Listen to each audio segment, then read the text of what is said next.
Boa noite. Estão bem? Bem, né? Tem bem mal e bem. Que a graça e a paz de Cristo continue no coração de cada um de vocês. Estamos caminhando para o finalzinho, né, da nossa semana de oração. Muito bom, sempre falo estar com vocês. A gente já vai gravando o rosto de cada um, né? A gente já vai tendo uma proximidade maior. Mas quando a gente começa a ter uma proximidade, já tem que ir embora, né? Eu confesso que estou gostando muito de estar com vocês aqui, mas quero voltar, né? Tá a minha família me esperando e todos os dias tenho falado com eles. E vocês sabem que a coisa melhor que a gente tem na vida é família, né? Falei para vocês essa semana que no final da vida só fica família e Deus. Então cultive essas duas coisas que são preciosas, né? Eu quando venho para cá, o carro, eu vou vendo as crianças correndo no semáforo com os pais, eu falo, nossa, que saudade. A gente tem que aproveitar esses momentos que eles passam logo, né? E depois a gente acaba vivendo outras fases, mas tudo na vida passa, então a gente tem que aproveitar. E que bom, estou aproveitando bastante essa semana com vocês aqui. Estou tendo tempo para me estudar bastante, preparar bastante coisa para o distrito lá, né? Louvado seja Deus porque você está aqui. Durante toda essa semana nós temos falado sobre a graça transformadora de Deus. Você vai falar assim, olha, tudo na Bíblia é graça? Tudo. Você consegue encaixar a graça de Gênesis ao Apocalipse em qualquer sermão que você for pregar. Porque a graça ela é estampada, é como se fosse uma linha que ela passa pela Bíblia toda, não é? Então que Deus abençoe que mais uma noite você possa se apoderar da graça de Deus. Eu queria convidar você hoje a abrir sua Bíblia em Lucas 15. Abra aí por gentileza no terceiro livro do Novo Testamento, o Evangelho de Lucas, o capítulo 15. Nós temos aí Mateus o primeiro, Marcos o segundo e Lucas o terceiro livro aí. Vamos lá? Lucas capítulo 15 e nós vamos ler do verso 11 até o 20, tá bom? Será que a gente lembra tudo que foi falado essa semana? Sábado eu falei sobre... Eu estou ajudando vocês todos os dias, agora hoje eu acho que eu vou deixar vocês irem, né? Sábado nós falamos sobre quem? Quem é o leproso? Tem um nome, né? É, isso mesmo. No domingo nós falamos sobre... Lembra da história do meu menino que eu contei? Getsemane vence com oração. Lucas 22, né? Na segunda-feira, Zaqueu. O encontro que Zaqueu teve com Deus estava em cima da árvore. Deus disse, desce que eu preciso ter um encontro maravilhoso com você em sua casa. Lá em Lucas 19. Terça, Nicodemos. João capítulo 3. Ontem... Adão e Eva, o capítulo mais triste da Bíblia, Gênesis capítulo 3. Ó, se desse um prêmio aí, o pessoal já ia ganhar, é? E hoje nós vamos falar de Lucas capítulo 15. Se vocês prestarem atenção em Lucas 15, aí tem 3 parábolas, não tem? Qual que é a primeira aí? Da ovelha. Vou perguntar para vocês, pensa para responder, tá? A ovelha...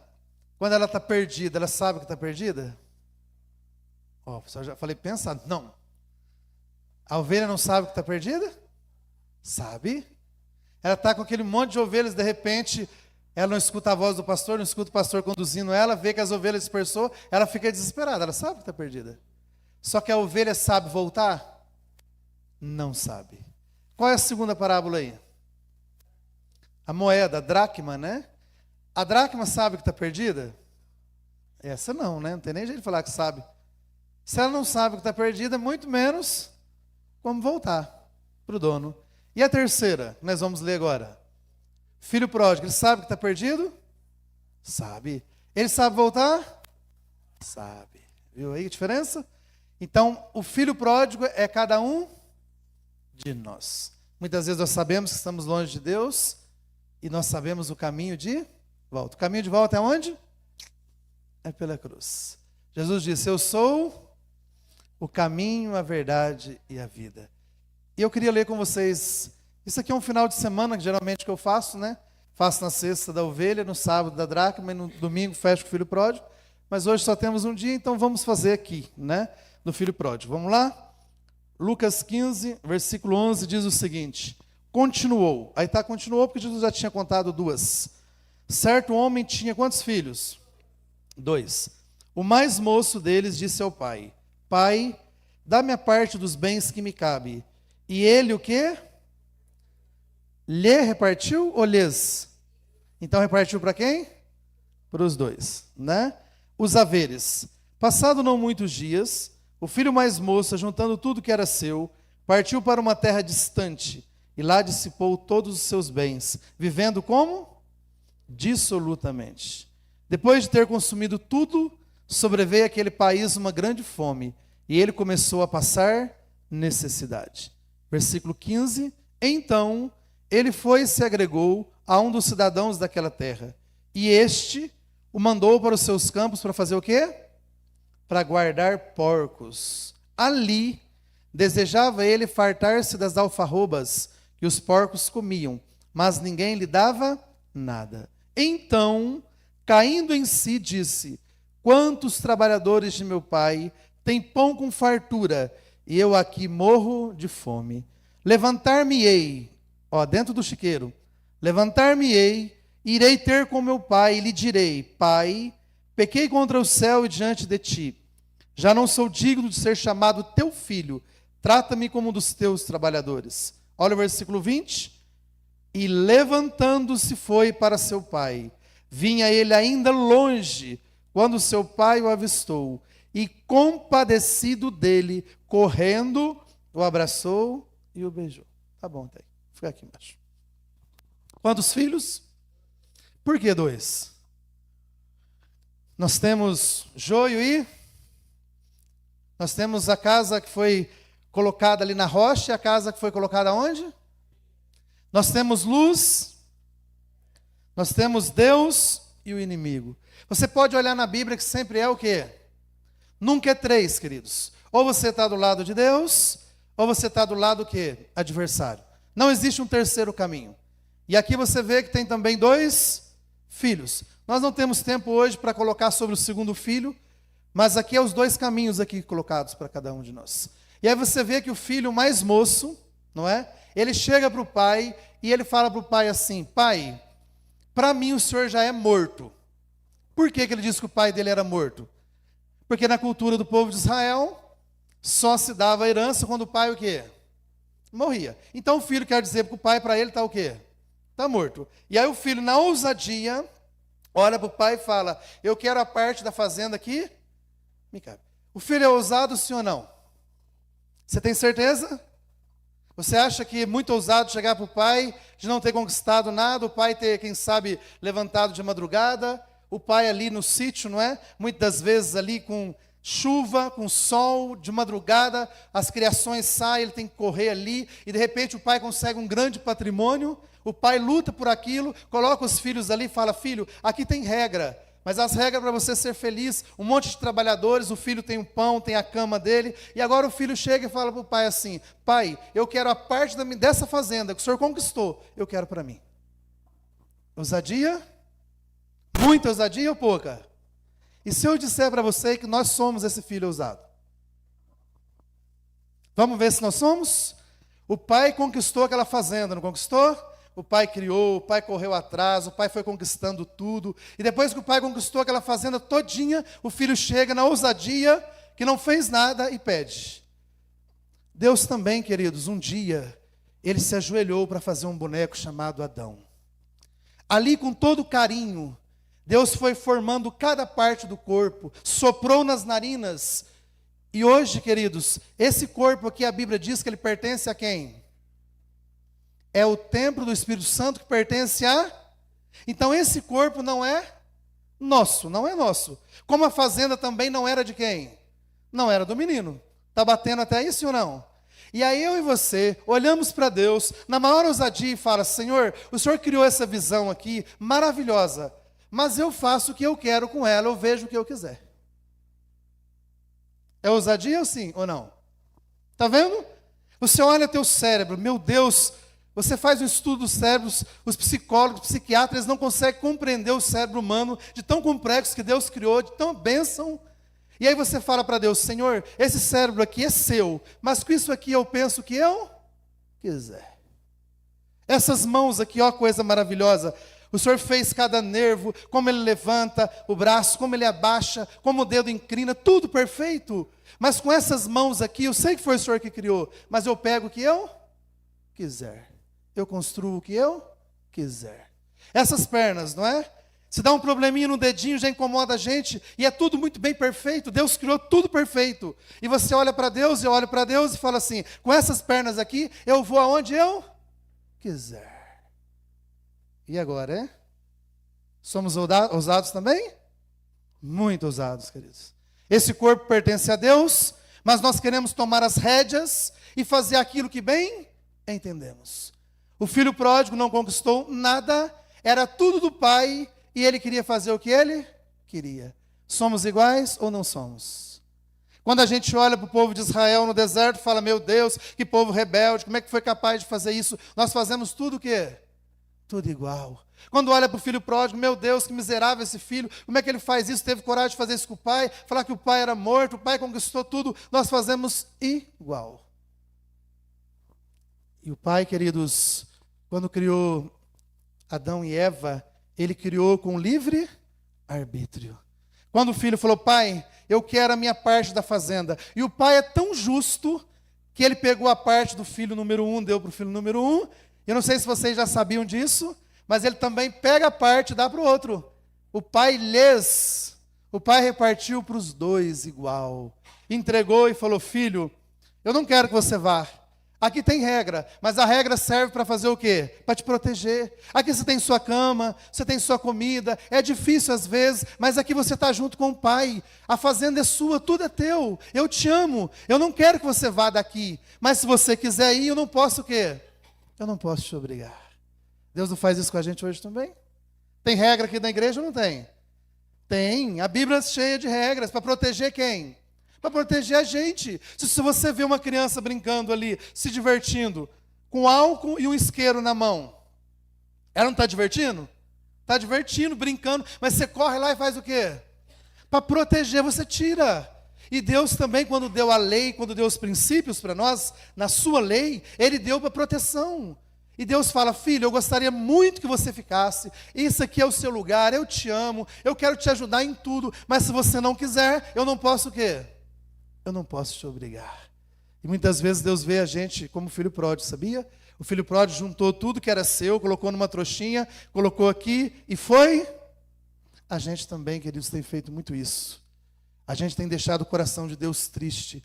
Quando a gente toma decisões em nossa vida, quando a gente não quer seguir os princípios de Deus, nós viramos as costas para Deus e falamos: olha, eu vou seguir do meu jeito.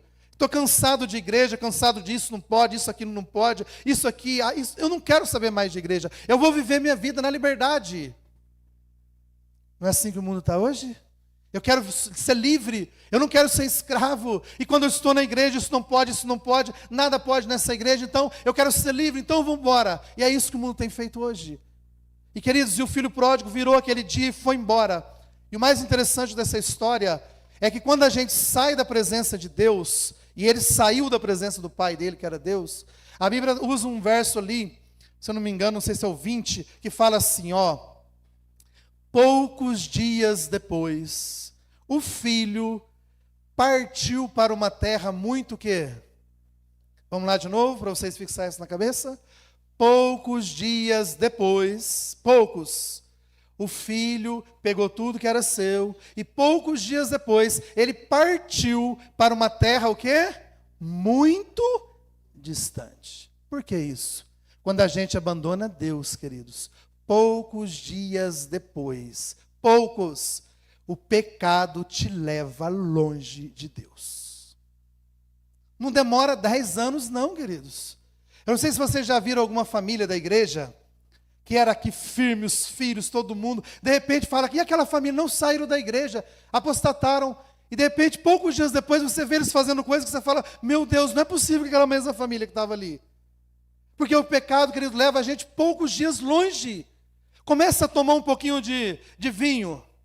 Só para adoçar, os médicos dizem que é bom para o coração, então vou tomar só um pouquinho. Poucos dias depois, você está tomando uma garrafa, está tomando bebida alcoólica uma atrás da outra, e poucos dias está na sarjeta. Eu vou pegar só um cigarrinho, só um pequenininho, só para me ver o que é. poucos dias depois, você está afundado no vício. Tem gente que fala assim, ó, isso não acontece aqui, eu só vou falar porque acontece em outros lugares. Tem gente que fala assim, esse programa aqui não é bom para me assistir, mas eu vou assistir só esse capítulo e não vou assistir mais nenhum. Poucos dias depois, você está assistindo o quê? Tudo. E afundado naquilo, queridos. Aí eu vou colocar no meu celular aqui, só uma música que não é de Deus, só uma. Poucos dias, teu celular está cheio, teu computador está cheio, tua cabeça está cheio, porque o pecado, queridos, leva a gente o quê? Longe de Deus.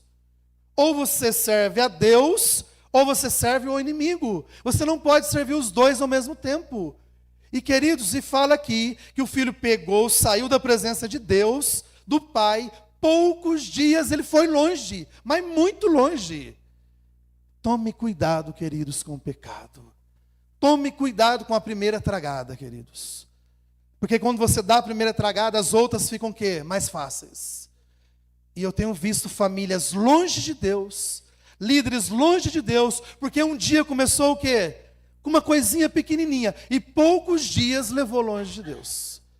Lembra de Adão e Eva ontem?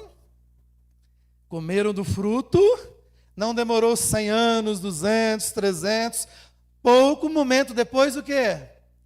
Olharam, estavam o quê? Nus. Adão e Eva, poucos dias depois, teve que ver o filho Caim matar Abel. Poucos dias depois. O pecado leva a gente longe de Deus. Então, amada igreja, por favor, não brinque com essa palavrinha chamada o quê? Pecado. Brinque sim, sabe com o quê? Sempre brinque, cada dia esteja com a graça de quem? Com a graça de Deus. Ah, Senhor, eu quero todos os dias, eu quero me afundar em sua graça, isso eu quero todo dia. Mas com o pecado, queridos, não brinque com isso. E o filho foi levado. Quando a Bíblia fala que ele foi levado, ele chegou lá e começou a viver uma vida o quê? Dissoluta. O que é uma vida dissolutamente? A palavra dissolutamente significa sem compromisso. Hoje nós estamos vivendo num mundo também que é dissolutamente. Sim ou não? Não precisa mais casar. Não precisa ter compromisso com o casamento mais. Não é assim ou não é? A gente se junta, se der certo, bem. Se não der certo, a gente separa. Dissolutamente. Vamos viver desse jeito. Hoje não tem compromisso mais de nada, queridos. Hoje, se você vê, a gente tem que pegar, reconhecer firma nos 20 papéis. Porque ninguém tem mais o quê? Palavra, compromisso. Antigamente dizia que era pelo fio do quê? Do bigode. Hoje o ser humano não tem compromisso com nada mais. Então, queridos, aquele filho começou a viver sem compromisso nenhum com Deus. Nós não temos compromisso hoje, muitas das vezes, com a missão dessa igreja. Eu hoje vim, queridos, fazendo um raciocínio lá do hotel para cá, e eu vendo as pessoas na rua, no semáforo, andando para lá, e falei, Senhor, quantas dessas pessoas aqui não sabem sobre Cristo, sobre Jesus, sobre o sábado, o dia do Senhor, sobre o sacrifício da cruz, estão aí, Senhor, por favor, nos ajude a cada dia a levantar um povo, porque nós estamos muito sem o quê? Sem compromisso. Os jovens parecem não ter compromisso mais, as pessoas de mais idade, experiência também não. Quando chega o final do ano para pegar os cargos na igreja, é uma dificuldade enorme. Ah, esse ano eu não vou querer nada, porque esse ano eu vou colocar meus estudos. Mas como colocar os estudos? Coloque junto. Você acha que um Deus que você vai servir, Ele não vai te ajudar a passar muito mais nos estudos, se você estiver servindo Ele, do que você abandonar tudo e dizer, eu vou fixar aqui nos estudos? O filho pródigo, queridos, começou a viver uma vida como ele queria, sem compromisso o quê? De nada. Não tenho hora para chegar em casa, não tenho hora para comer, não tenho hora para beber, vou com meus amigos onde quero, como o que quero, a gente faz o que quiser, não tem compromisso nenhum. E hoje estamos vivendo dessa maneira. Eu acho que aqui não está, né? Mas estamos vivendo, queridos. Só que a Bíblia falou que ele vivendo sem compromisso como ele estava, chegou um dia, ele começou a passar o quê? Necessidade. Queridos, o pecado é assim. O inimigo leva você, vai te levando. Quando você chega perto do buraco, ele só dá um empurrão e te joga lá. E aí fala, agora você vai morrer aí que você não presta. E foi isso com o filho pródigo. O filho pródigo saiu de casa com dinheiro, com liberdade, de vivendo dissolutamente, tudo maravilhoso. Quem sabe, mulheres, os amigos, os carros, cerveja, droga, todo dia churrasco, todo dia shopping, vivendo do jeito que ele queria. sem regra, dormindo a hora que queria, acordar a hora que queria, mas só que um dia o inimigo jogou ele lá no fundo e disse assim: agora sim você perdeu tudo. E isso acontece muitas vezes com a gente, queridos. E quando ele estava lá passando necessidade, ele podia ter feito uma coisa. Ele olhou e pensou assim: eu tenho que voltar para quem? Para o meu pai. Mas como voltar para o pai? Que cara que ele voltaria para o pai? Vocês acham que era fácil ele voltar para o pai? Queridos, não era fácil, mas a única saída para ele era a cruz. A única saída era o pai. E eu quero falar para você nessa noite, queridos, se você está longe de Deus, e fala: como posso voltar? Estou com vergonha, não consigo nem ajoelhar mais para orar, de tanta vergonha, de tantas vezes eu já caí, já fracassei. Saiba, queridos, que Deus está de braços abertos. Você não tem que pensar nenhuma, duas, vá para Jesus, volte para Ele. E você vê que o filho pródigo está ali e ele pensa assim: eu vou voltar, mas não vou voltar, eu vou resolver por mim mesmo. Lembra de Adão e Eva ontem? Poderia ter voltado para o pai, mas eu vou colher folhas de figueira e eu vou resolver. E o filho pródigo também poderia ter voltado para o pai, ele sabia o caminho de volta, mas em vez disso ele pensou: eu vou resolver. E ele saiu ali na cidade onde ele estava, olha de um lado, olha do outro, de repente ele vê uma placa ali dizendo assim: precisa de um funcionário. E ele diz: é isso mesmo. Eu estou acostumado com fazenda, já vivi com meu pai, não sei muito fazer muita coisa, mas eu quero essa fazenda, eu vou trabalhar aqui. E aí ele chegou para o dono da fazenda, todo feliz, falou: olha, estou aqui, estou precisando, por favor, estou passando de dificuldade, nem que seja para me comer, me arruma um emprego, por favor. E aí o que aconteceu? O dono da fazenda olhou para ele e disse assim: oh, bem-vindo, estou precisando mesmo, você viu a plaquinha aí? Mas vem aqui então, você está contratado, vou colocar você num serviço ótimo. Pegou ele e jogou para cuidar do quê? A pior humilhação para um judeu. Não é à toa que está aí, queridos.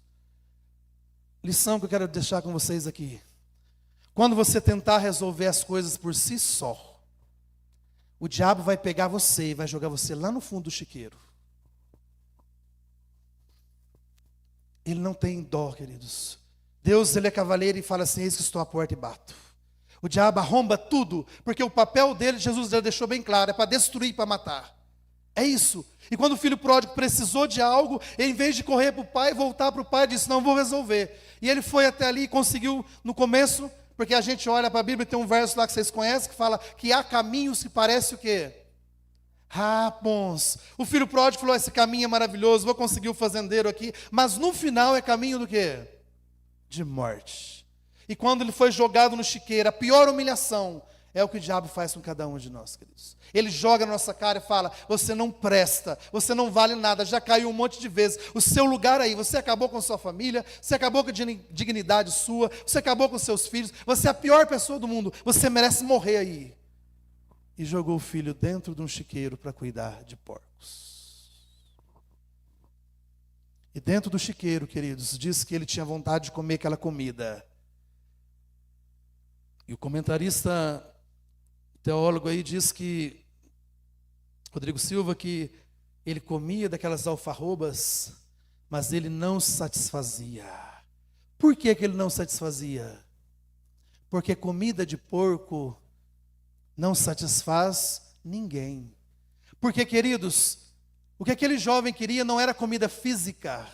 A necessidade dele era a necessidade do pão da vida, que era Deus. O que o mundo hoje precisa não é de comida física.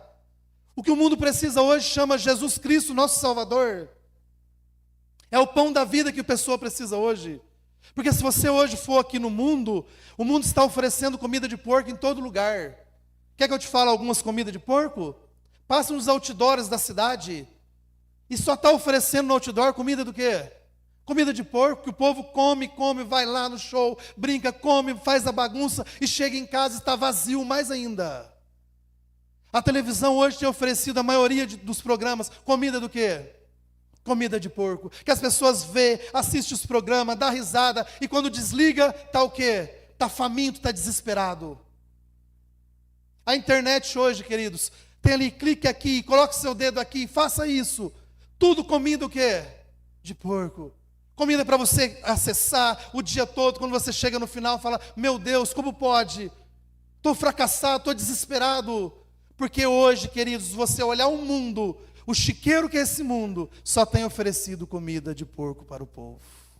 E o povo come, mas não se satisfaz. Porque estão comendo a comida errada. A comida certa é o quê? Jesus disse: eu sou o pão da vida. Eu sou o pão da vida. E o povo hoje tem comido outros tipos de comida e não tem colocado Jesus em primeiro lugar. Fala assim: coloque em primeiro lugar o reino de Deus e as demais coisas serão acrescentadas. E hoje, queridos, temos visto que as pessoas não têm feito isso. O filho pródigo dentro ali do chiqueiro, comendo ali, pensando: meu Deus, como pode? E no versículo 18 fala que ele pensou, olha, presta atenção aqui agora, estamos quase indo para o final. Ele pensou dentro do chiqueiro: quantos trabalhadores de meu pai têm pão o quê?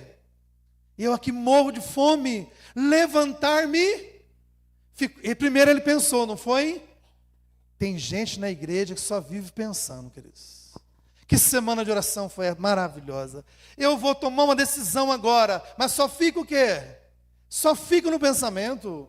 Quando sai da porta ali, esquece tudo.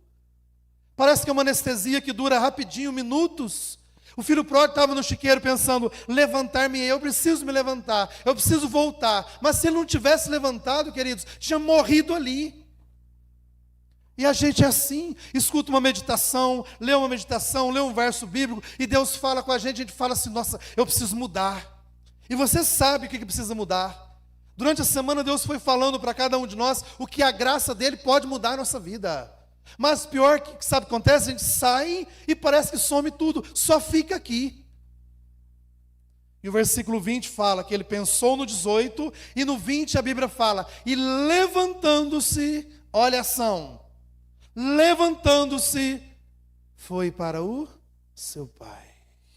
Precisa de ação, queridos. Hoje nós temos medo, negociamos nossos princípios com qualquer coisa. O sábado negociamos com qualquer coisa. Negociamos hoje, assim diz o Senhor, com qualquer coisa. E aqui a gente vê que o filho falou assim: não, eu vou levantar, vou decidir sair dessa vida, vou chegar lá, vou ajoelhar e vou dizer: pai, eu pequei, me ajude. E é isso que Deus espera de vocês. É isso que Deus espera de mim. Ação. Não só ficar pensando, mas dizer: eu vou agir. Olha a palavra oração. Orar, ação. Ah, só estou orando. Não, você tem que agir também. Nós precisamos disso, queridos. Você imagina agora o filho pródigo, ele sai e ele vai indo. Como é que você acha que ele voltou? Que tristeza. Foi com dinheiro, com roupa bonita, cabelo cortadinho, quem sabe com carrão do ano. E queridos, e quando ele chegou e acabou, ele volta agora como? Todo rebentado, voltar para casa. E imagina ele passando perto dos vizinhos dele, o vizinho olhando, dizendo: ali, perdeu tudo, bem feito. Será que o pai vai aceitar ele? E queridos, o filho pródigo foi vindo, e a palavra de Deus diz, de repente, ele virou a última curva da sua casa. E lá estava o pai o quê? Esperando de braços abertos. Quando o pai estava esperando de braços abertos, diz que naquela hora, o filho correu, foi isso? Não foi o filho que correu, queridos. A Bíblia diz que o pai fez o quê? Correndo. A iniciativa de salvação é de quem? É de Deus, queridos. Se você está afundado, quem sabe alguma coisa, e Deus te trouxe aqui essa noite, é a atitude de você ter vindo aqui, não foi você que veio porque quis, é porque Deus te trouxe aqui. E queridos, diz que quando o filho chegou perto do pai, os dois indo, e aí o pai chega correndo, e o pai chega e opa, espere aí, espere.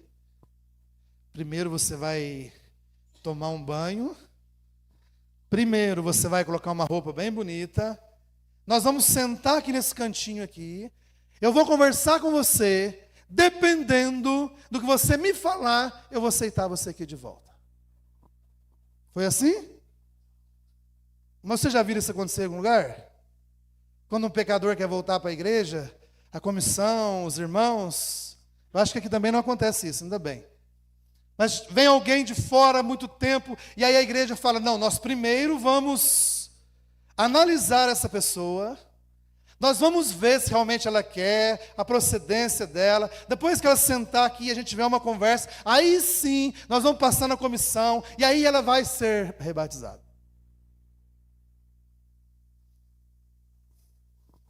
É assim que nós fazemos? Muitas vezes é, queridos. Quando não fazemos assim, fazemos aqui.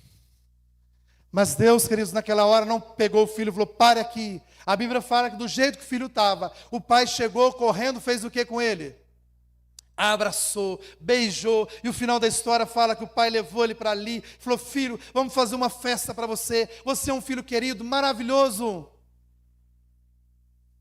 E você vai dizer assim, ah pastor, se o senhor conhecesse minha vida, o filho pródigo não é nada.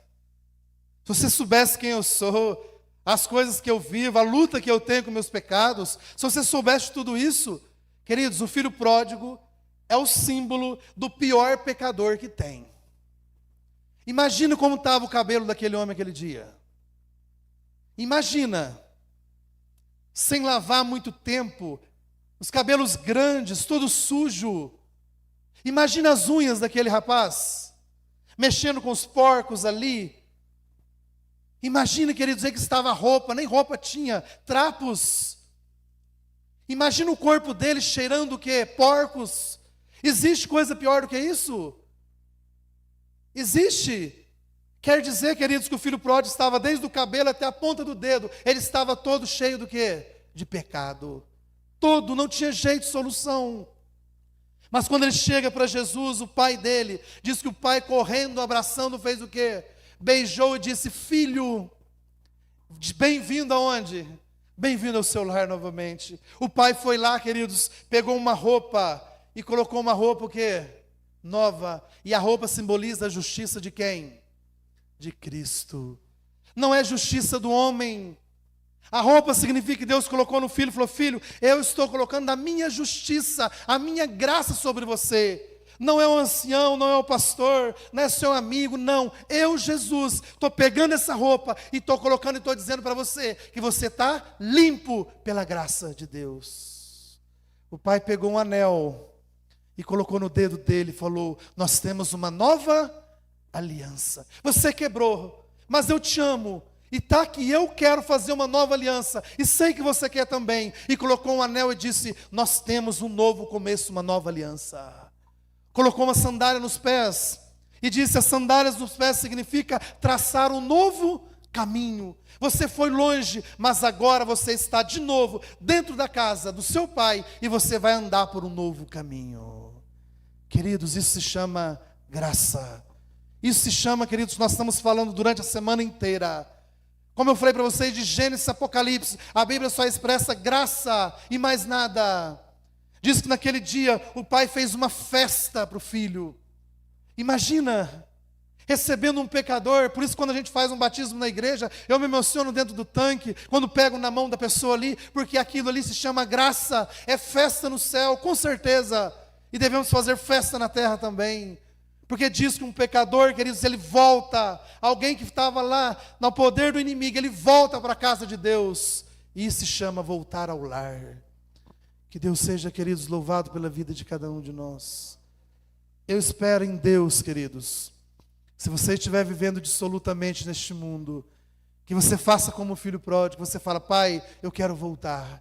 Eu sei que eu caí, eu sei que eu fracassei, eu sei que hoje estou vivendo longe, mesmo estando dentro da igreja, mas estou longe de ti. Mas por favor, eu quero voltar, pai. Eu quero voltar para os seus braços. Eu queria colocar um videozinho para vocês verem. E vocês assistir que ele casa certinho com o filho pródigo. Esse videozinho, sempre tenho colocado ele, queridos, nas reflexões de muitos lugares que vou. E cada vez que eu coloco, eu me emociono, porque eu me coloco no lugar desse vídeo do rapaz. Preste atenção nesse vídeo aí, e depois eu volto aqui para a gente concluir.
Esse é cada um de nós. Derek se preparou, queridos, para a Olimpíada de 92.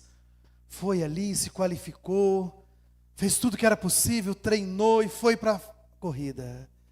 Só que quando foi 150 metros da largada, aconteceu um sério problema na perna dele e ele caiu. Tudo que ele havia preparado naquela hora, ele caiu. Mas vocês viram que mesmo que ele caiu, chegou uma hora que ele se levantou. E quando ele se levantou, começou a andar, o pai dele pulou da arquibancada, abraçou ele e disse: você é vitorioso. E o pai dele levou ele até o final, levou ele lá na linha de chegada e disse: você é vitorioso. Derek, somos nós, filhos pródigos. Treinamos, vemos para a igreja, estudamos a palavra, estou preparado para a caminhada cristã e de repente, puf, começa a corrida e você cai. Você erra, um fracasso, pecados, e você cai ali, fica ali jogado. Mas Deus fala: filho, levante, sai desse chiqueiro. Derek, se levante daí, tem uma corrida pela frente, eu vou te ajudar. Deus pede para mim e para você também se levantar, queridos. Diz que Derek levantou e o pai pegou ele. Nessa noite também, se você levantar, o pai quer pegar você nas mãos e dizer: filho, você é vencedor. Eu morri na cruz por você. Eu vou levar você, filho, na linha de chegada. A linha de chegada chama vida eterna, salvação. Filho, eu quero levar sua família junto. Eu quero pegar vocês na mão, vou levar até o finalzinho. Você não vai sozinho. O Salmo 23 fala: ainda que você vá pelo vale da sombra da morte, você não vai estar só, eu vou estar junto com você. O filho pródigo voltou, queridos, aceitou o pai abraçando. O pai abraçou ele, como abraçou o Derek ali, e falou para o filho pródigo assim: entra aqui, tem uma festa, eu vou levar você, filho, até o final. Você está disposto a ir até o final com Cristo? Para isso você precisa se levantar. Derek levantou, não levantou? No meio ali, todo mundo. Enquanto ele levantou, a multidão fez o quê? Os anjos de Deus do universo vão aplaudir você também. Porque o que Jesus veio aqui fazer, falou para Zaqueu, foi o quê? Eu vim aqui para fazer o quê? Para buscar e salvar aquele que está o quê? Por isso que há festa, por isso que há palmas.